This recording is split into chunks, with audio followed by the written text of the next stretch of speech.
Welcome to A1R Psychic Radio here on Moonstruck TV with Amanda Hall Psychic all the way from the Gold Coast. I hope you're having an absolutely fantastic week wherever you are in this planet of ours. It's a beautiful crisp autumn morning or fall morning here in Australia, and the weather is certainly starting to sort of chill down a little bit as it's early morning here for me. It's about 7 o'clock here, and the sun is sort of hiding a little bit behind the clouds today. So it's been an interesting week around the world in many, many sort of ways. I mean, we've seen deaths of very famous people, and here in Australia we had the election that, you know, shocked everybody with the end result. It was sort of like, well, how did that happen? And it's just one of those times in our lives, I think, where nothing is necessarily predictable. The things that the media and opinion polls and whatever lead us to believe will be a result in an election, and it hasn't just happened here in Australia. I know it's happened in the US of A and in England and many other parts of the world where people are sort of stunned at the results. And it's a sign of the times, I think, of where we are in the world at the moment, where Pluto, the planet of transformation that I've spoken about many, many times on the show, is really doing his bit to sort of completely transform the world. And I think the major role of Pluto is to teach people not to be so complacent. People sort of tend to take their voting right for granted. It's like, oh, well, my little one vote doesn't count.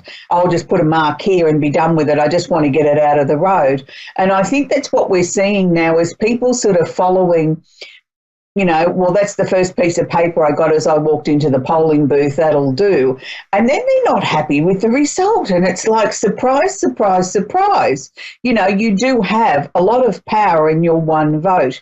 And the reasons why I'm mentioning that today is because we have the planet Uranus, which is like the Tower card, that is moving through the sign of Taurus, which is making this lovely aspect to Pluto in Capricorn. And he's saying that things can happen in an extraordinary way. And they're not always necessarily for the better. They are like a bolt of lightning. And here last weekend in Australia, when we had the election, what a strange time to have an election in the middle, at the beginning of the full moon in Scorpio. They didn't control the structure, because people would be sort of looking at this and sort of not really thinking. They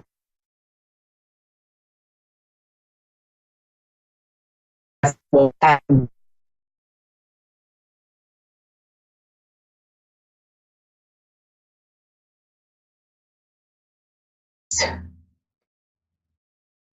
The Tower card. So it's an interesting card because it's the Tower card that I just briefly mentioned in my introduction to do with astrology. And it is the card of catastrophe, accident, or things happening at a very quickly at a lightning pace. Now, it doesn't always have to be the negative part of the card, the catastrophe or the accident. I see the Tower card as being more about things happening very, very quickly. It's like the bolt of lightning, things coming out of the blue. We're not sure how things are going to happen, but we know that whatever, it's like a piece of lightning striking the ground, and things do happen very, very quickly. So it's really interesting to see that we have so many changes going on in the world at the moment. And I'm pleased to say that I think things are progressing and things are moving in a way that maybe a lot of people sort of didn't feel was comfortable or predictable. So maybe the Tower card is working hand in hand this week with Uranus in Taurus and saying, okay, end up and counted. Let's clear some of the crap out of the road. Let's clear some on us and in our immediate environment, so can sort of start to move things along. And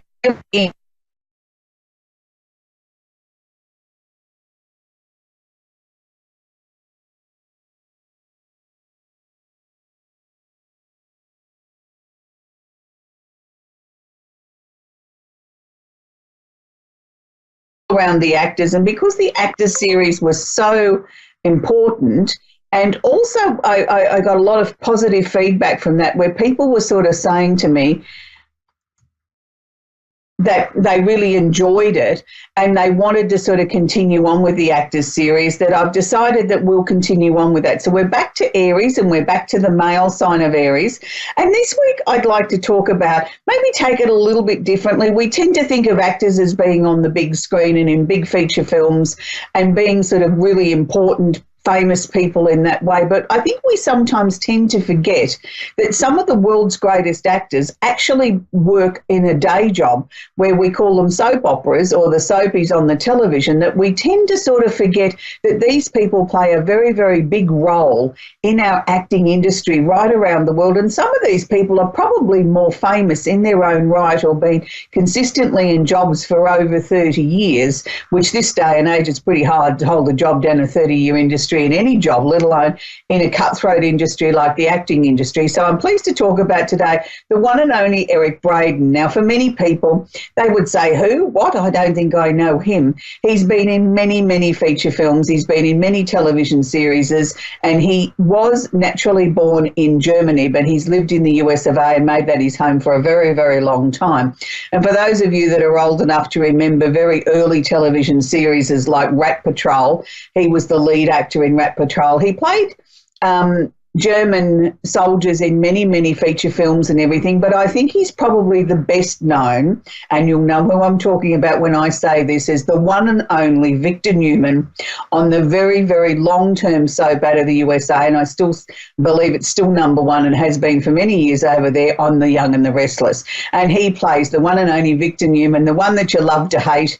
And, you know, whether you love him or whether you hate him, he is an amazing actor, and he brings to the role such depth, such insight into how that, you know, you can run a conglomerate and try and organise your family, and sort of does everything in the name of the family, whether it's right, wrong or indifferent. And, you know, Victor's the way, it's always about Victor's way, and Victor's way is the only way. So I take my hat off to you, to Eric Braeden. I've actually been a long-term fan of the Y&R since I was a very young girl, actually. My grandmother and I used to watch it, and it's always been a family favourite. It's my sort of little bit of chill out time of a day where I sit down with the VCR and watch The Young and the Restless at a time that suits me. So let's move on to our candle of the week this week. And it's really interesting because we are still in the Taurian time of the year.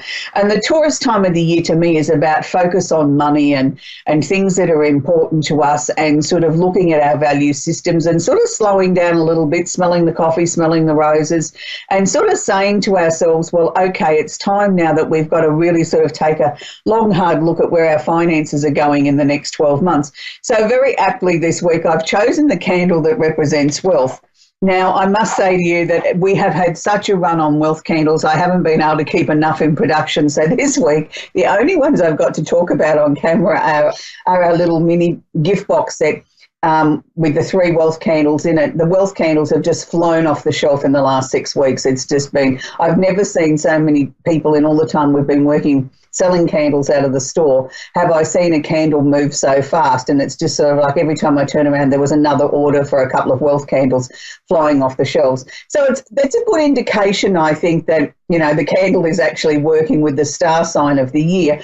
But I think it also brings me back to the fact that people are concerned about their finances, that they're trying to sort of stabilise them, attract more to them, or even just attract some insight into how to make their life more fulfilled, more successful. And that's what the wealth candle does. It doesn't only attract money, it also attracts things to your life that make you feel a wealthy person. And to me, having your health and having good friends and happiness around you is what wealth is about. It's not always about money. So to burn one of these candles, these ones burn for about 15 hours. I want you to take a candle, write your little list at what you're trying to attract in your life, whether it's more money or peace of mind or improving your health or whatever the case may be, whatever's going to make you feel that you've increased the wealth in your life. Pop it underneath your candle, read it out aloud, burning your candle for 15 minutes to 2 hours a day. And these little mini candles in this gift box will burn for about 15 hours. In our extra large ones that I don't have one to show you, they burn for between 60 to 100 hours, depending on how you look after your candle and whether you burn them alternate wicks and things. So that's our wealth candle for this week. So for those of you that don't have a candle and want to work with a melt warmer, these are electric. You can pick them up at the department store, pretty inexpensive. Take a couple of teaspoons of your wealth candle, soy wax out of that and put that in there. Again, same rules apply. Write your list, pop it underneath, pop it before you put it onto the furniture so that it doesn't burn anything or leave a scorch mark or anything like that. It's always a good habit to get into. So we've dealt with the wealth candle, but I also want to quickly talk about, it's the time of the year towards the end of the week where the energy is going to shift, and it's going to be a very abrupt shift. All of a sudden, where you've gone from feeling sort of very laid back, sort of in slow motion, focusing on your finances and all those sort of things, and the things that are important to you, sort of like waking up and saying, right, I've got all these amazing ideas. Quick, where's the pad and the pen? Where's my phone? I've got to get these ideas down. It's all of a sudden like somebody's giving you a shot of adrenaline and it's all systems go again. That will be because the sun will shift into Gemini, and it will be sort of bang, here we go. It's time for ideas. It's time to move out of our comfort zone. We haven't got any time to waste. So be aware of that. Don't just sort of think, well, why was I so lazy yesterday and today I can't sit still? It's that really definite energy shift from one sign to another. We'll also have a few other planets following the sun into Gemini over the coming weeks. So don't be surprised if things move fairly quickly in the next, 25 to 30 days. Then you get lots of ideas, lots of inspiration. So please don't go anywhere without your phone to voice record it or a pad and pen. If you're like me, you like to write things down and see it in written form. It's really important to capture these ideas while they're coming in. So we're going to take our very, very first caller, and that's Angela in Jackson in Michigan. Are you there, Angela? Yes, I am. Hi, how are you? Very well, thank you, Angela. Do you have a question I can work with, sweetie? I have so many changes happening in the next 30 days. I wanted to know what the universe and or my spirit guides need me to know right now.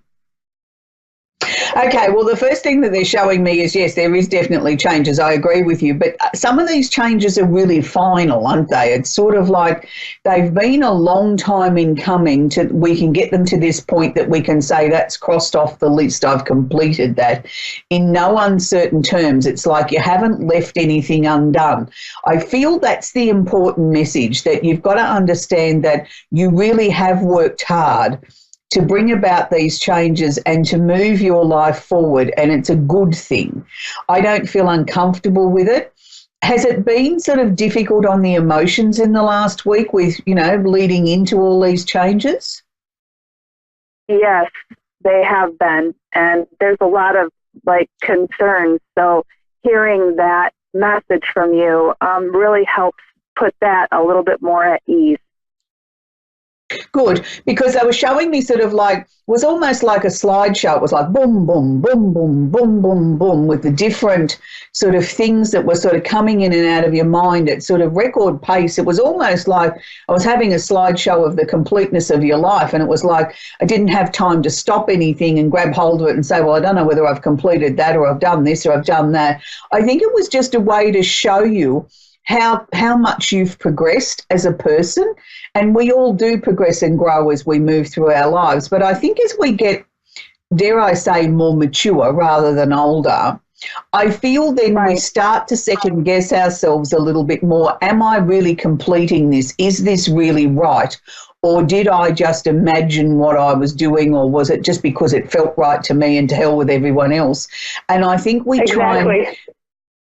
try and sort of make sure that we're doing the best for everybody else, but then we talk ourselves in and out of something where when we're in our youth, we just do it and don't worry about the consequences. Do you know what I mean? Like we've got so much time on our hands that we can just, it doesn't matter if we make a mistake, it'll be okay. But as we get more mature, we sort of think, oh, gee, maybe I better not do that, or I better not say that. And I think what they're showing me is I want to see you get back to that snap of the fingers, like this is this and that's that, and not question it, just go with it, because that way then you won't make a mistake, because it'll be natural, it'll be the first response, it's the way you should be. You've lost that momentum a bit over the years. I want to bring that back, Kathy. Angela, I beg your pardon?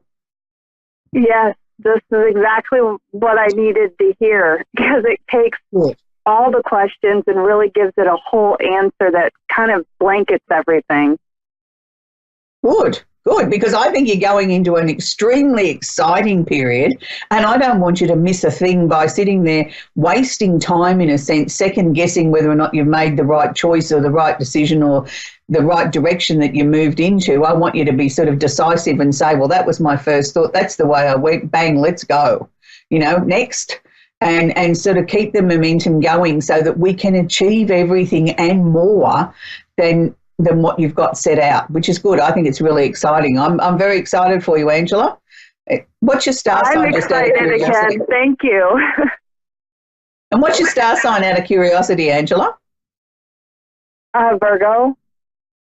A Virgo. Well, that's really interesting because the information that I was talking about before, earlier in the show, with Uranus being in Taurus and Pluto in Capricorn, because they're both earth signs, you will be getting those beautiful aspects coming into the Virgo energy as well. So, it is the time to really capitalize on this time of transformation and change, because when I talk about something in an earth sign, it affects the 3 earth signs. You're really right on cue. So you couldn't ask for a better confirmation from the universe that you are really doing what you are meant to be doing. Congratulations. A packet of gold stars coming your way, Angela. Oh, my gosh. Thank you so much. You could probably sense how grateful I am right now. This message is exactly what I needed to know. Wonderful. Well, you have a great night, Angela. You too. Thank you for your time. You're very welcome. We're going to talk to Kathy now in Warren in New South Wales, Australia. Lovely part of the world, Kathy. I bet it's nice and crisp there this morning. Oh, it sure is. It's lovely and fresh. I bet.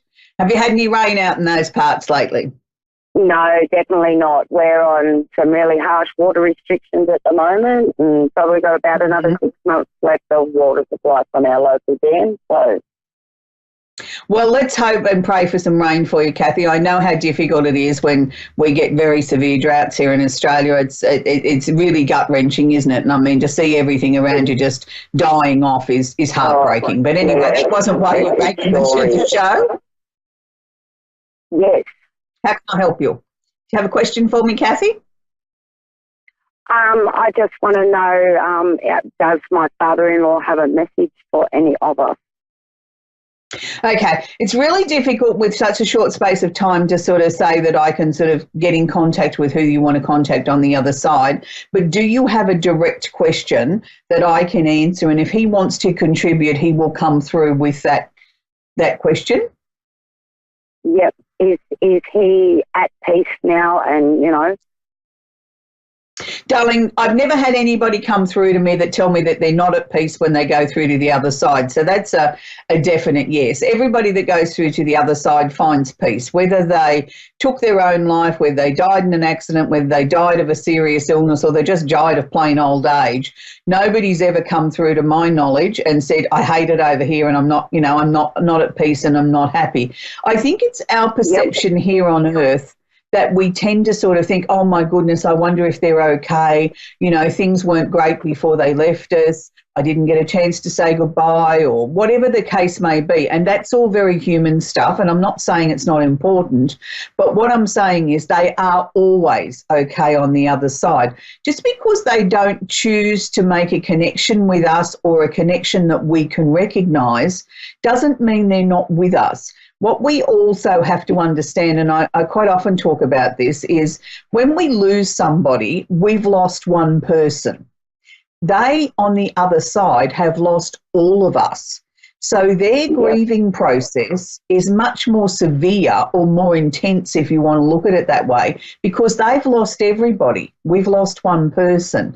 So if you can put it into that context, then maybe they're not necessarily ready to come through with a sign or a symbol or a smell or something that we can recognise and acknowledge as them, because they're still terms with their own past.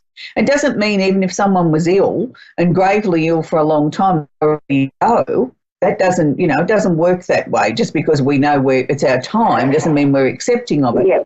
But what I feel around him is that, was he a bit of a practical joker when he was here on Earth? He liked to sort of make everybody laugh? He sure was. He was the biggest practical joker going.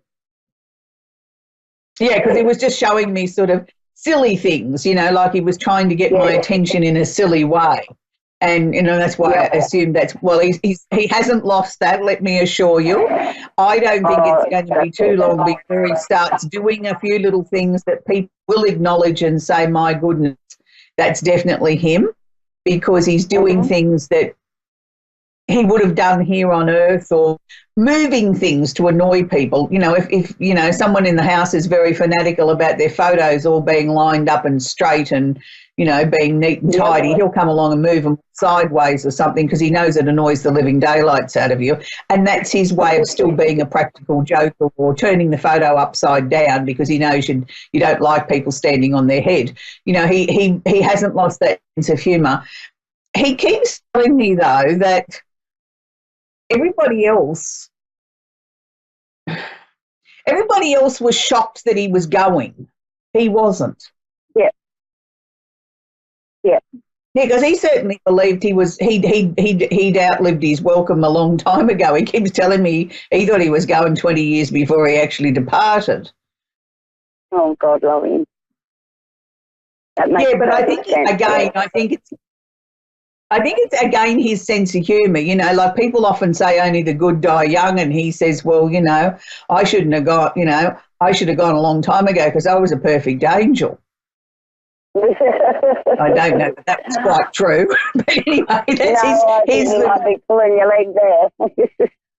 I know, that's what I mean. I don't know that was quite true, but that's what I mean by his sense of practical joking, and he hasn't lost his sense of humour, because I certainly didn't think he was a perfect angel, and it was just a little bit cheeky the way he was pulling it across, like he showed me he had a halo on his angel wings, and I thought, well, I don't know that they're exactly how I'd perceive you. I think you were a little bit naughty here on Earth.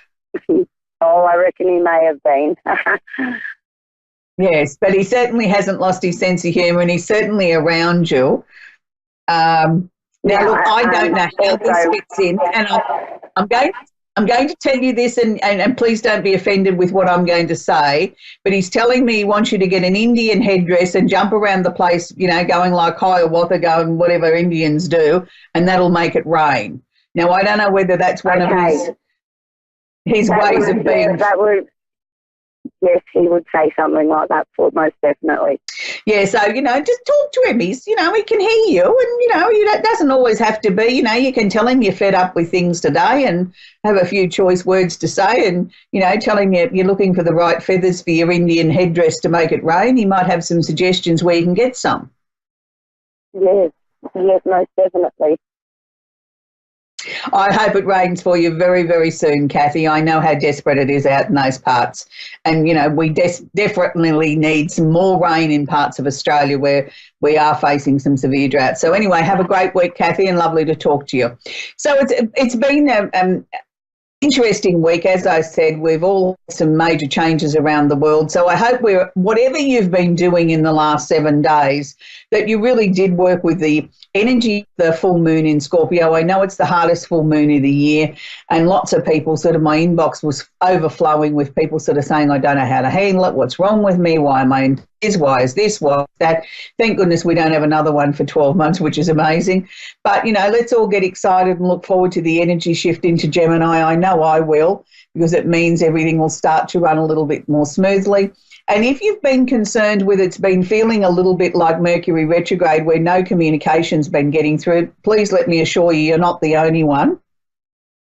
I've had plenty of inquiries about that as well. I really don't have an answer for that other than the Taurus energy was very intense this year, and I think it was almost trying to slow us all down so that we could analyse things and maybe get the right answers for the changes that we needed to implement, or maybe we might have been going in the wrong direction, and it was the universe's way of slowing us down and making us having another look. Whatever the answers, the energy is shifting. Things will start to get easier from here on in. So wherever you are in this amazing planet of ours, have a wonderful week, and please join me over on my Amanda Hall page for the next segment in our Wealth Workshop. Bye for now.